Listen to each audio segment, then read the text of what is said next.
One time a preacher went to see if he could put a haunt to rest at a house in a settlement. The house had been haunted for about 10 years. Several people had tried to stay there all night, but they had always get scared out by the haunt. So this preacher took his Bible, went to the house, went on in, built himself a good fire, and lit a lamp. Sat there reading the Bible. Just then, before midnight, he heard something start in the cellar, walking back and forth, back and forth. Then it sounded like somebody was trying to scream and got choked off. Then there was a lot of thrashing around and struggling, and finally everything got quiet. The old preacher took up his Bible again. Before he could start reading, he heard footsteps coming up the cellar stairs. He sat watching the door to the cellar, and the footsteps kept getting closer and closer. He saw the doorknob turn. When the door began to open, he jumped up and hollered, "What do you want?" The door shut back easy-like, but there wasn't a sound. The preacher was trembling a little, but when he finally opened the Bible and read a while, then he got up and laid the book on the chair and went to mending the fire. And this haunt started walking up again, and step, step, step, up the cellar stairs. The old preacher sat watching the door, saw the doorknob turn and the door open.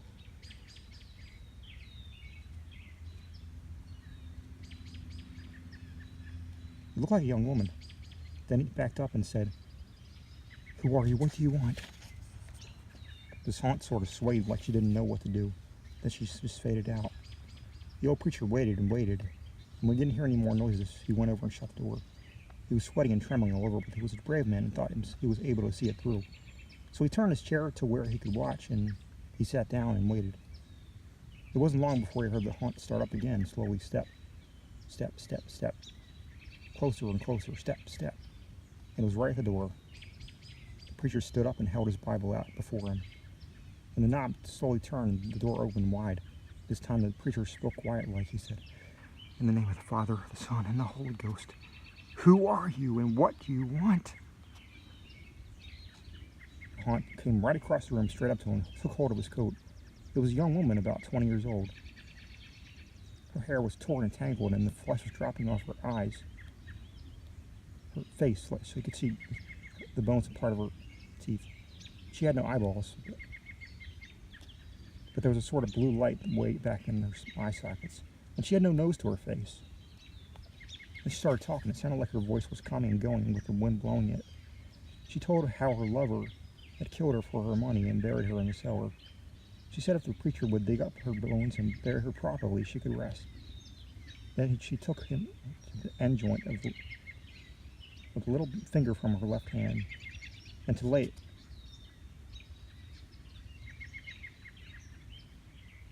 into the collection plate at the next church meeting, and he'd find out who had murdered her. And she said, "If you come back here once more after that, you'll hear my voice at midnight, and I'll tell you where my money is hid, and you can give it to the church." The haunt sobbed like she was tired, and she sunk down toward the floor and was gone. The preacher found her bones and buried them in the graveyard. The next Sunday, a preacher put the finger bone in the collection plate, and when a certain man happened to touch it, it stuck to his hand. The man jumped up and rubbed and scraped and tore at that bone, trying to get it off. Then he went screaming like he was going crazy. Well, he confessed to the murder, and they took him to jail. After the man was hung, the preacher went back to the house one midnight, and the haunt's voice told him to dig under the hearth rock. He did, and he found a big sack of money. And where that haunt held on to his coat, the print of those bony fingers was burned right into the cloth. It never did come out.